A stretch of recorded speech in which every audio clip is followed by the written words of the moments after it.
You are not addicted to them. You are addicted to the missing explanation. And that is why sudden ghosting messes with your head in a way that feels irrational, even when you know better. Quick thing before we go deeper. We are building toward our next subscriber milestone, and your subscription genuinely helps this channel reach the people who need this kind of psychological clarity. And if this hits a nerve, tap like too, because that tiny signal tells the algorithm this is worth showing to someone else who is currently staring at a silent chat, trying to make it make sense. If you have been ghosted, you already know the bizarre part. It is not just the loss. It is the way your brain starts negotiating with reality. You replay the last message. You scan for tone. You rewrite your own sentences in your head like you are debugging code. And you start asking a question that is poison to the nervous system. What did I not see? Most people treat ghosting like a moral story. They are immature. They are avoidant. They are cruel. Sometimes that is true, but it is not the mechanism. The mechanism is that ghosting is a social injury delivered in the one format the brain cannot close on its own, an unresolved pattern. Your mind is built to complete loops, not tolerate missing data. And a sudden disappearance is missing data, weaponized. Here is what I've observed and what research on uncertainty and social pain supports. Ghosting is not experienced as a single event. It is experienced as an ongoing environment. It turns your social world into a variable schedule of reinforcement, the same learning structure that makes slot machines addictive. Not because you love being mistreated, but because you cannot predict the outcome, so your brain keeps checking. Think about that for a second. If someone says, clearly, I do not want this, it hurts, but it ends. If someone fades slowly, it hurts, but you can track the decline. Ghosting is different. It is a hard cut with no narrative. So your brain does what it always does when there is no narrative. It makes one. And the story it makes is almost always about you. Now here is where it gets interesting. Ghosting does not only create uncertainty, it creates a specific kind of uncertainty called attributional vacuum. When you do not get a reason, you have to assign causality without evidence. And humans have a built-in bias under social threat. We default to internal, stable explanations. Not, they were overwhelmed this week, but, I am the kind of person people leave. Not, they got scared, but I am not enough. This is why ghosting can hit harder than a clean rejection. Rejection gives you a boundary. Ghosting gives you an identity question. Let me show you what I mean with a simple mental experiment. Imagine you send a message and they do not respond for a day. You can still hold multiple stories in your head. Busy, asleep, forgot. Now imagine a week. Your brain starts collapsing possibilities, not because it is rational, but because it wants certainty. The longer the silence, the more your mind shifts from probability to meaning. Silence stops being a delay and becomes a statement. And because there is no direct statement, and your mind supplies the harshest one, that is the first mechanism. Ghosting hijacks your need for causal closure. But there is a second mechanism people almost never talk about, and it explains why ghosting can feel humiliating in a way that is hard to admit. Ghosting is a status move, even when it is not intended as one. In primate groups, ignoring is not neutral. Attention is currency. Who gets access to who gets responded to, who gets acknowledged, these are status signals. In human social life, we like to pretend we are above that. But your nervous system does not pretend. It reads acknowledgement as inclusion and non-acknowledgement as demotion. So when someone disappears, your brain does not merely register loss. It registers downward movement in the social hierarchy. That is why you might feel this urge to send one more message that you know you should not send. That message is not only about connection, it is about restoring status. It is you trying to get your social receipt, proof that you still exist in their mind. Notice the pattern here. Ghosting converts a relational question, do they like me, into a rank question, do I matter? And the brain treats rank threats as survival threats. That is not poetic, that is physiology. Social exclusion reliably activates neural systems associated with pain, and it recruits stress responses designed to make you act. The body does not like ambiguity under threat. It wants resolution. So it pushes you toward behaviors that increase contact, increase scanning, increase vigilance. You check their story. You look for online status. You reopen the chat just to see the last seen timestamp. None of that is romance. It is threat monitoring. But here is the twist. The more you monitor, the more your brain learns that this situation is important. You are training your attention to treat them as a high-value variable, even if they are not, even if they do not deserve it. That is mechanism 2. Ghosting creates an involuntary status negotiation inside your head. Now watch what happens when these two mechanisms combine. You have an attributional vacuum, so you generate stories.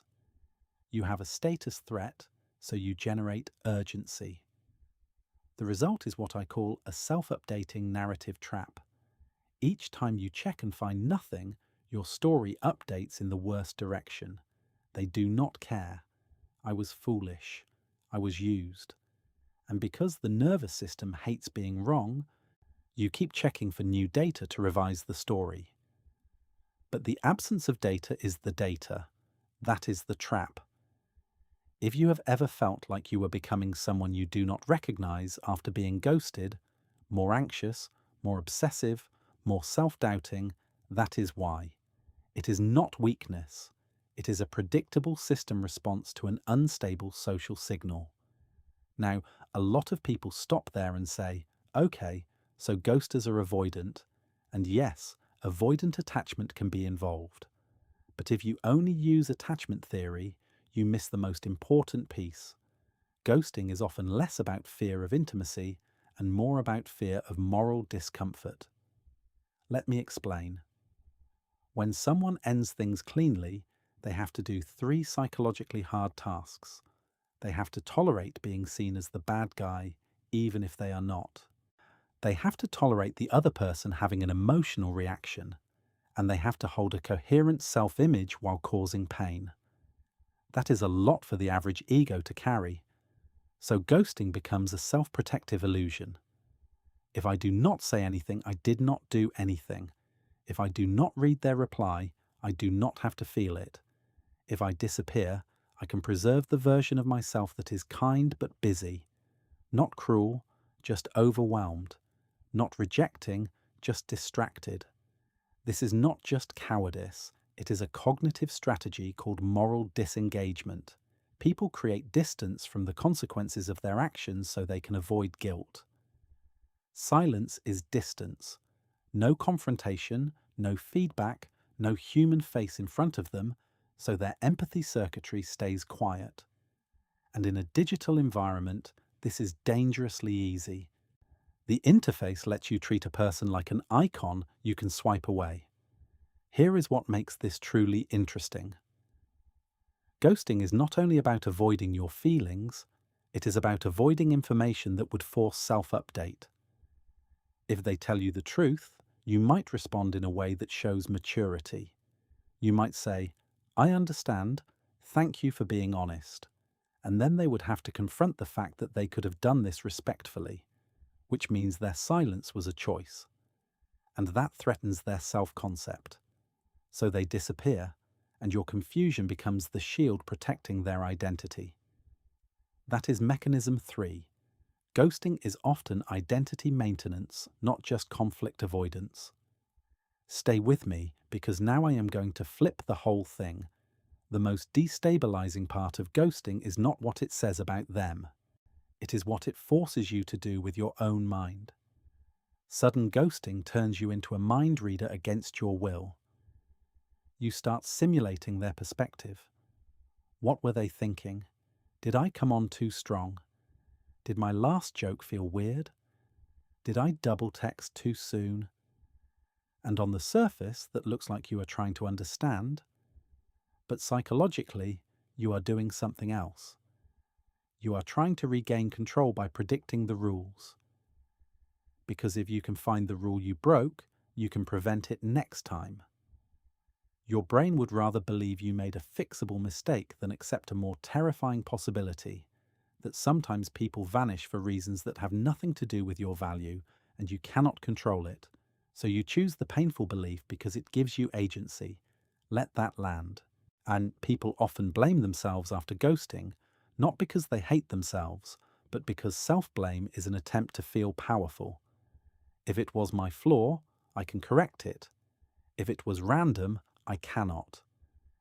This is why ghosting can create perfectionism. You start optimizing your personality like a product. You become careful, polished, strategically chill. And the tragedy is you might become less real to avoid being abandoned by someone who was never capable of clean connection in the first place. Now we can talk about the ghoster types, but in a way that actually helps you predict the pattern instead of just labeling them.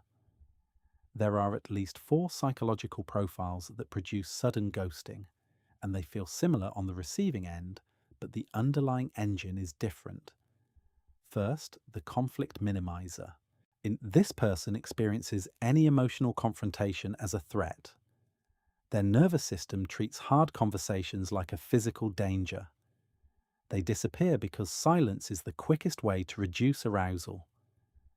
You will often notice they were inconsistent before the ghosting.